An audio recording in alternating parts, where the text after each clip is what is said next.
Ito po yung simpleng salad.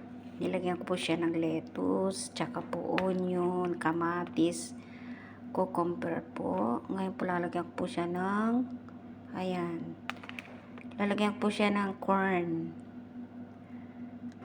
Lalagyan po siya ng corn, ayan. Meron po siyang beetroot, masarap po yan.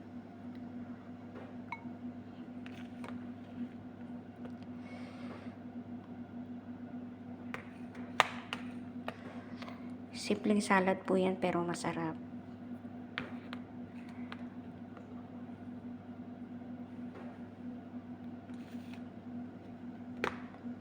Salamat po na marami sa panonood.